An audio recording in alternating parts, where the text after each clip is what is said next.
Now, before we let you go, Carol, just stay with us for a moment, because later on in the programme we're going to be talking about how everybody in their homes now like quite a minimalist look, not too much clutter, not too many ornaments, no knickknacks, and apparently one of the things that's really gone out of fashion, garden gnomes. Oh, what? Now, I've heard you're a fan. Well, yes, I've got one, but it's got a lovely wee story around it, Sal. You can see him there.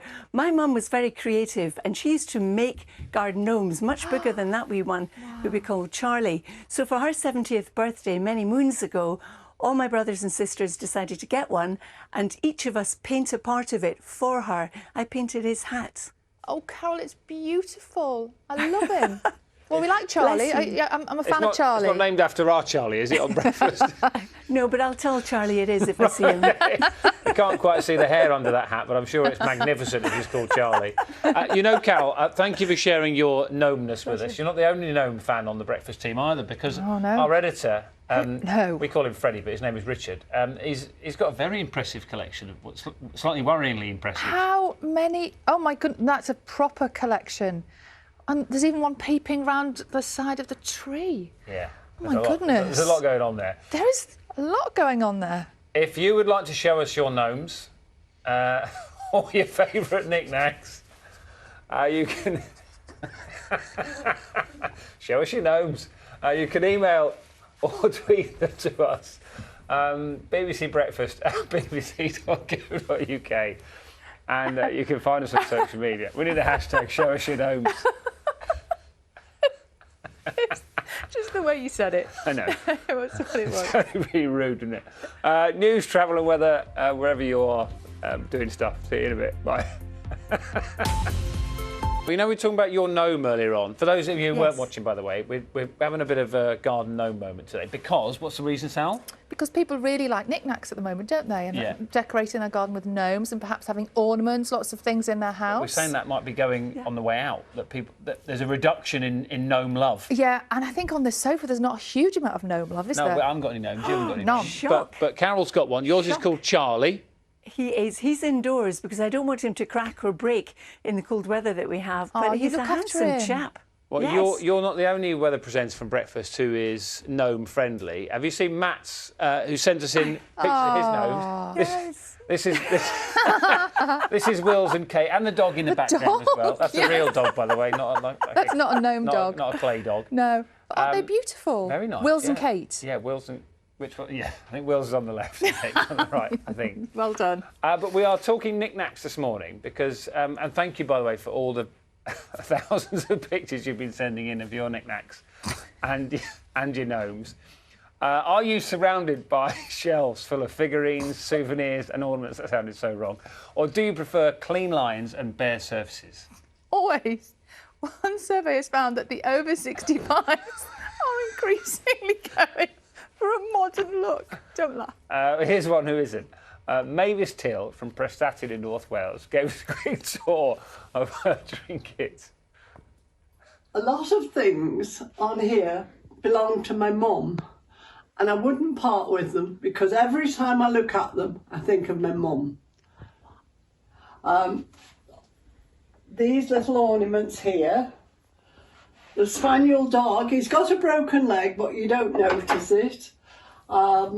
This little dog at the back, the children with the geese. When the grandchildren were little, they always bought me things. And you can't part with little things like that because it's so cute. It doesn't cost many pennies. A little stone, you are my sunshine, from another granddaughter. You don't part with things like that. That is what my mum made as an art class. It's a bit weird, but beautiful.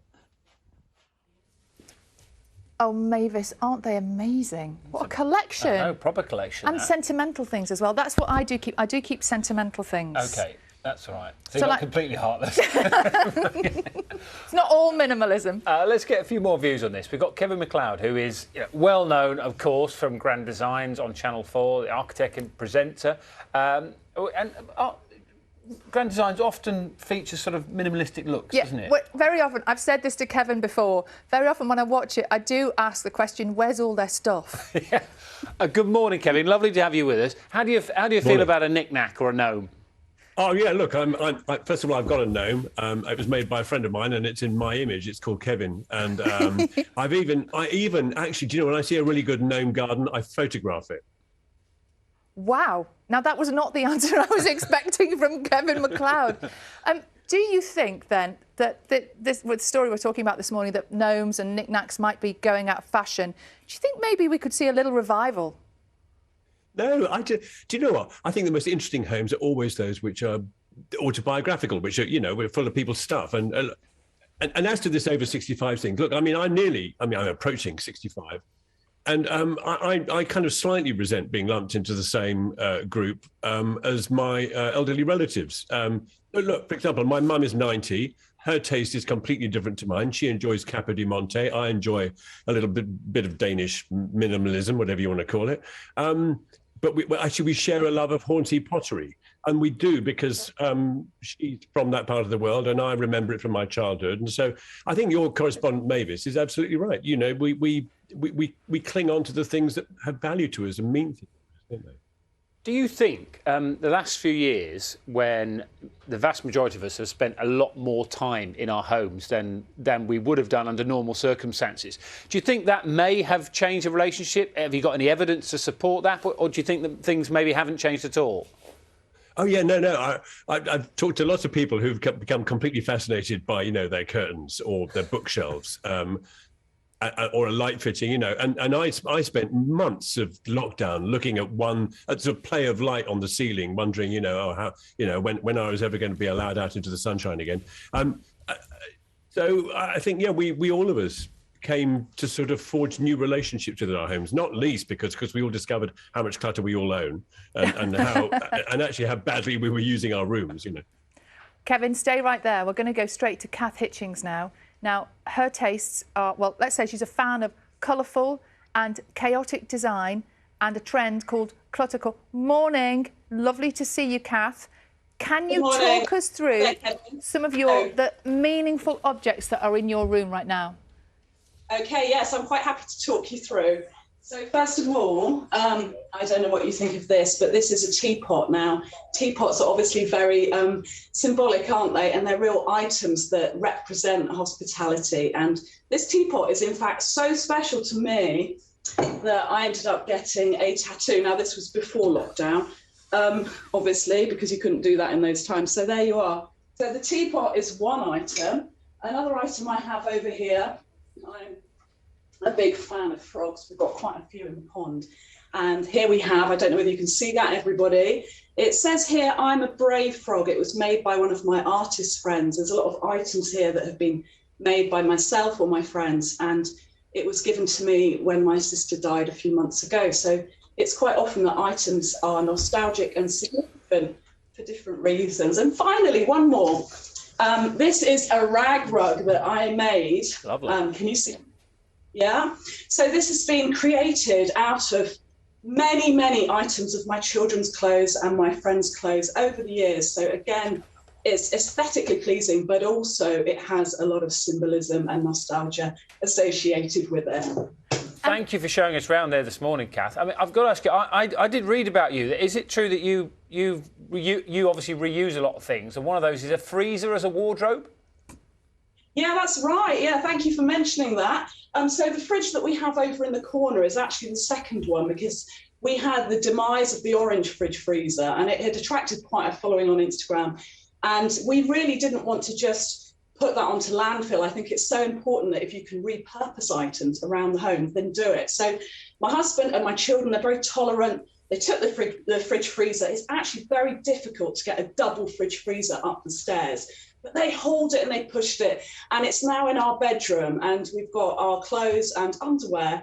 And in fact, one time the freezer element still works and I accidentally froze my husband's boxes. Excellent. I'm sure that's an interesting one to pull on some frozen boxes in the morning, isn't it? Do you know what, Kevin? Looking around Kath's home and how hugely important all of those items are. Kevin, do you think sometimes when you walk into a perhaps, you know, jaw-droppingly beautiful minimalist home, does it feel a little bit like everything's been left in the freezer, like our husband's boxes? It's like walking into a furniture showroom sometimes. Look, we've got this exhibition at the weekend at Excel, and we have hundreds of exhibitors, and they're all selling all kinds of stuff. And I think the important thing to celebrate in our world is diversity, isn't it? The chance to use freezer for a wardrobe, or these objects and the stories attached to them and the relationships that they embody, whether it's with a maker or whether it's with a relative, they make who we are, you know? Kevin, thank you so much for talking to us this morning. Kevin Macleod. Kath, just before we let you go, have you got a gnome there on your right-hand side as well? Yes, you're absolutely right. No home is complete without a gnome. Here we have a gnome. Now, apparently gnomes are fashion, or so they say, but you couldn't be more wrong, because these actually retail for around £80. Mine, of course, I didn't buy. I won this in a competition. And you can see it's had a bit of an unfortunate accident, because we're a lived-in house. You know, we do community and we do real life. And so, unfortunately, the gnome, fell foul of my son and the sofa. But yes, here we go.